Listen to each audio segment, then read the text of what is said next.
Bonjour à tous. On se retrouve pour le pronostic du quintet du Super Top 5 de ce vendredi. Nous serons le 9 août et on prendra la direction de Cabourg en Réunion 1, course 4. C'est le prix Bruno Cocatri.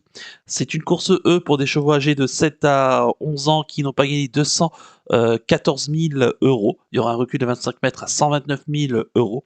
Il y aura 2750 mètres à parcourir. Ils seront 16 au départ de la course. On a la parité respectée. 8 chevaux au premier poteau et 8 chevaux à rendre la distance, des chevaux que l'on connaît plutôt bien, surtout du côté des plus riches et donc des 25 mètres. Juste avant de vous donner mon pronostic, comme d'habitude, n'oubliez pas de liker la vidéo, de partager la vidéo, de commenter également la vidéo et de vous abonner à la chaîne si ce n'est pas déjà fait par avance et je vous en remercie. Et je vous rappelle également que grâce à mon partenaire Génibet, profitez, vous avez 250 euros de bonus de bienvenue. Vous avez le lien pour vous créer un compte dans la description de la vidéo, tout en haut de la description de la vidéo.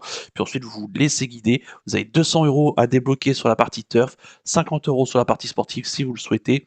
Sachez que le dépôt est doublé à hauteur de 20 euros. Donc, il n'y a pas besoin de débloquer 50 euros, 100 euros directement en vous créant un compte. Il suffit juste de déposer 20 euros au maximum et on vous double votre dépôt puisque c'est le plafond maximum.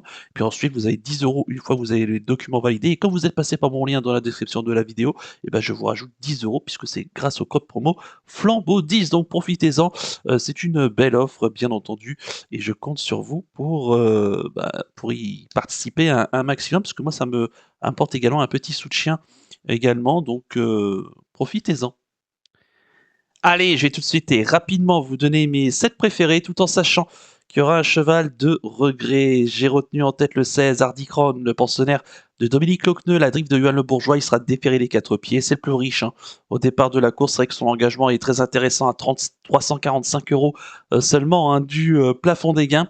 Le cheval qui avait été quatrième dans un quintet Super Top 5 au printemps, au début d'été, pardon, en début de meeting ici, donc battu dans un bon lot par Hoche, qui a regagné depuis, Hero Bonnefoy, Honey King aux 3 premières places, donc c'est pas n'importe qui.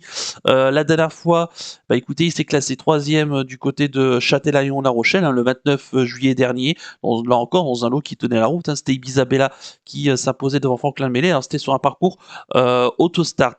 Ici, il sera bien sur ce profil à main droite. Il fait bien la piste de Cabourg. Dominique Lochneux, cette fois-ci, le défaire des 4 pieds, puisque quand il était 4e à Cabourg, il était que plaqué des 4 pieds. Johan Le Bourgeois, donc, qui est en renfort ici, qu'il connaît très bien.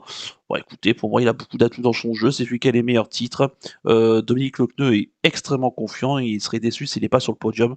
Et je suis assez d'accord avec ses propos. Donc, on peut compter sur lui. C'est une base dans cette course. En deuxième position, j'ai mis le 6. Unadora, pensionnaire de Nicolas Delamarre, la drift de Franck Nivard, elle sera déférée des 4 pieds. Attention à celle-ci, c'est vrai que cette année, pour l'instant, ses perfs sont plutôt décevantes. On attendait un petit peu mieux de sa part. Mais attention, parce qu'elle revient sur des profils à main droite qui vont mieux lui correspondre.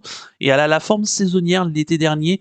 Elle avait notamment terminé 3e sur ce tracé en étant seulement plaquée devant et déférée derrière, dans un lot qui, me semble, n'était pas si mal composé. C'était Amigo et Bouderpion en 2 premières places. Et elle se classait 3e. Écoutez, ici elle part au premier poteau. C'est le choix de Franck Nivard qui aurait très bien pu driver par exemple Horacio Tsorisi, qu'il avait mené la semaine dernière. Donc je pense qu'il y a de la confiance dans l'entourage. Alors oui, elle a besoin de nous rassurer, mais sur ce qu'elle a montré de mieux l'année dernière et sur la forme saisonnière, parce que je trouve qu'elle court assez bien quand les beaux jours sont là. Écoutez, elle est capable ici de renouer avec les bonnes performances. Méfiance. En troisième position, j'ai mis le 14, Gaman Mae, pensionnaire de Charles Cuillet, la drive de Teddy Callot. Il sera déféré des 4 pieds. Écoutez, on connaît bien Gaman Mae, qui est un cheval qui est très sérieux, qui est très honnête, qui fait aussi bien corde à gauche que corde à droite. À noter qu'à Cabourg, il a 50% de réussite. Il vient de se classer 2e à Anguien le 27 juillet dernier dans le prix Dominique Savary, auquel il s'intercalait entre Gai Matin et Fiston à Papa. Il est devant ses Gershwin de Chenu qui va le retrouver ici, puis en plus avec un avantage de configuration de ferrure puisque le cheval Gershwin de Chenu restera ferré. Écoutez, alors c'est vrai qu'ici le lot est peut-être un peu mieux composé, voilà, mais l'engagement est quand même intéressant au plafond des gains, même si le cheval rend 25 mètres. Bon, pour moi, ça peut également, il peut jouer ici également un très bon rôle. Ce qui peut peut-être l'empêcher de gagner, c'est un peu le manque d'expérience dans ce style de course de Teddy Callo, son driver. Voilà, qui connaît très bien le cheval, ils ont déjà gagné ensemble. Mais voilà, là on est quand même dans un quintet super top 5, les courses sont un peu plus difficiles, ça se bataille un petit peu, donc il faudra pas que Teddy Callo soit trop mis sous pression, auquel cas le cheval ici a une très belle carte à jouer, évidemment que je compte sur lui. En quatrième position, j'ai mis le 2 Emilio Pergi, pensionnaire de Franck Blandin, la drive de Gérald de Blandin, il sera déféré des postérieurs. Bah écoutez, il a couru la semaine dernière, hein, le Quintet Super Top 5 du 2 août dans le prix des Lycopodes où il s'est classé 7e. Il avait pris un départ assez assuré et puis le cheval a émaillé son parcours de quelques bêtises, hein, ce qui lui arrive malheureusement assez souvent. On rappelle que l'avant-dernière fois à Rouen-Moncanchy, il venait quasiment lutter pour la victoire. Il était encore en tête à l'entrée de la dernière ligne droite quand il s'est montré fautif et malheureusement il a perdu toute chance. Alors avec lui, c'est dans sa tête, hein, c'est un bon cheval qui réussit bien dans la catégorie des amateurs que celle des professionnels. Avec lui, c'est simple, hein, il faut le laisser faire, il faut pas le brusquer, il faut pas le provoquer. Mais c'est un bon droitier qui a déjà couru dans de bons lots.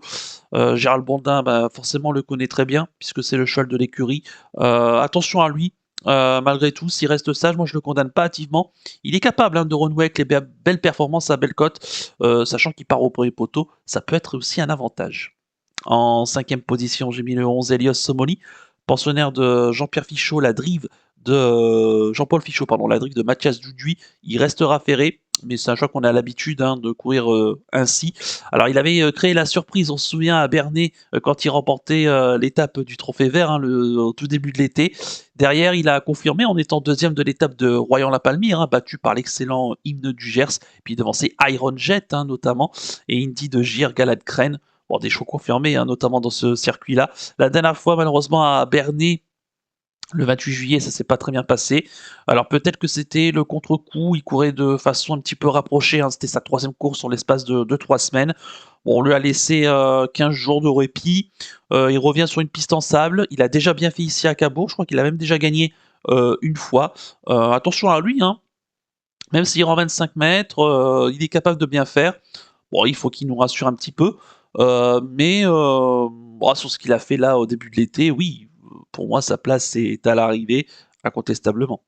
En sixième position, j'ai mis le 12 Guignol de Chardet, pensionnaire de Philippe Dojar, qui en est son entraîneur driver, il restera lui aussi ferré, mais il court assez souvent ainsi. Là encore, c'est un bon droitier qui fait aussi bien corde à gauche que corde à droite. Il vient de bien courir à Amiens. C'était pas plus tard que la semaine dernière, hein, jeudi dernier, où il s'est classé troisième, battu par Habit de Soirée et Gavroche de Liton. Il est devancé Genet de Boiton, qui va retrouver ici. Alors, il évolue à Cabourg, il n'y a pas forcément de souci. Philippe Dojar, l'écurie est plutôt en forme. Bon, écoutez, pour moi, le cheval est sur la pente ascendante ici. Moi, je l'aime bien. Il a déjà bien fait à Cabourg. Maintenant, voilà, c'est peut-être la seule chose qui me dérange, c'est le fait qu'il court de façon un petit peu rapprochée. Il court à 8 jours. Mais s'il a bien encaissé de ses efforts, pour moi, sa place est au moins pour les places. En septième position, enfin, j'ai mis le 8, Gloire Royale. Pensionnaire de Bastien Joseph, la drive de Bruno Bocan. Il sera déféré des 4 pieds. Elle, d'ailleurs, puisque c'est une jument. D'ailleurs, Bruno Bocan, qui en est également son propriétaire, hein, driver propriétaire. Bah, écoutez, Gloire Royale, bon, c'est vrai que ses perfs cette année sont un petit peu moyens. Pareil, un peu comme une Adora, elle avait la forme saisonnière l'été dernier à pareille époque. Elle faisait notamment le meeting de Pornichet où elle s'était plutôt bien comportée. D'ailleurs, son entourage qui avait hésité avec un engagement ce mercredi à Saint-Malo, ils ont plutôt opté pour la Normandie donc l'hippodrome de Cabourg. Bah écoutez, c'est vrai que l'engagement ici au premier poteau est très intéressant, à un peu moins de 400 euros du rendement de distance.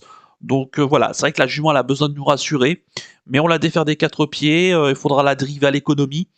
C'est une droitière qui a déjà bien fait. Pourquoi pas de la glisser en bout de sélection pour une quatrième, cinquième place à belle cote. On sait qu'il peut y avoir des petites surprises, hein, dans ce genre de course. Et au premier poteau et avec son engagement, je vous invite à vous en méfier un petit peu. Et enfin, mon cheval de regret, ça sera l'As Horatio de Cerisy, pensionnaire de Patrice Picot, la drive d'Adrien Blandin, il sera déféré des 4 pieds. Bah écoutez, on l'a vu la semaine dernière, hein, déjà un petit peu hésité au moment du départ. Le cheval a quand même bien tenu sa partie, il est revenu chercher la 5e place, tout en forcément n'ayant pas eu toutes ses aises, hein, à un moment donné. Attention à lui, hein, ici, Horacio de Cerisy, voilà, qui peut venir jouer les places, c'est le moins riche du lot.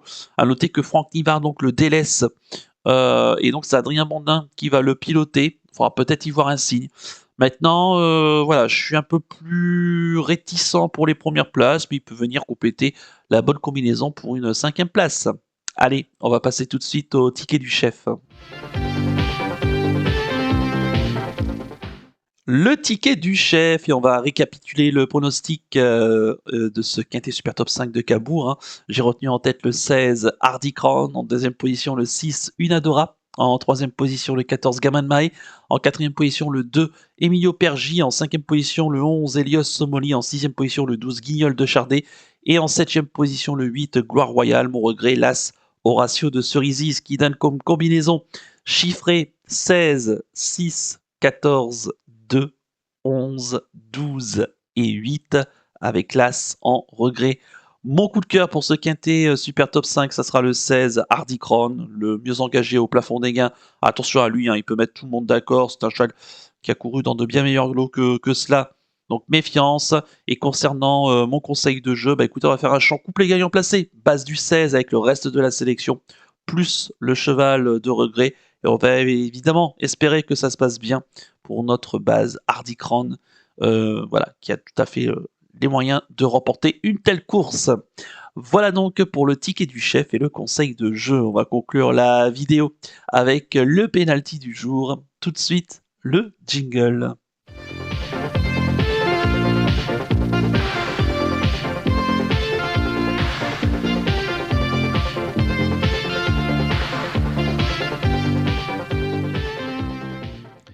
Le pénalty du jour, et auparavant revenir sur la belle victoire ce mercredi à Saint-Malo, hein, de Chimidi Quattro. Bon, écoutez, le cheval s'est littéralement baladé, il reste invaincu. Du coup, corde à droite, 3 courses, 3 victoires. On va espérer qu'il puisse aller le plus loin possible. Ici, en tout cas, pas de souci, hein, dans ce lot qui était largement à sa portée. Il y avait un petit peu moins de 2 contre 1. Voilà, c'était un rapport gagnant à tenter, bien entendu. En espérant que ce jeudi Central Park West va pouvoir nous relancer et même confirmer cette belle série en ce moment du côté de Deauville. Et pour ce vendredi, nous serons le 9 août. Et bah écoutez, je vais rester à Cabourg et je vais rester dans le quintet Super Top 5 avec le 416 Hardy Crown. Bah écoutez, voilà, pour moi le cheval a été préparé pour cette course. Son driver m'a l'air d'être confiant, tout comme également Dominique Lochneux, hein, qui semble très très très confiant. Voilà. Donc s'il rend bien les 25 mètres, si ça se passe bien durant le parcours, évidemment, pour moi, il doit jouer un très bon rôle ici. Donc grâce à son très bel engagement au plafond des gains. Donc le 416 Hardy Crown en Réunion 1, course 4, dans la course du quintet du Super Top 5 du côté de Cabourg. Voilà donc pour le penalty du jour. Il ne me reste plus qu'à vous remercier, qu'à vous souhaiter évidemment bonne chance pour les paris. Merci à tous pour votre fidélité. Moi, je vous donne rendez-vous ce vendredi pour l'étude du quintet du Super Top 5 de samedi, et qui aura lieu sur la piste de Deauville avec les galopeurs. Je vous souhaite de passer une excellente fin de semaine et surtout, comme d'habitude, prenez bien soin de vous. Ciao à tous.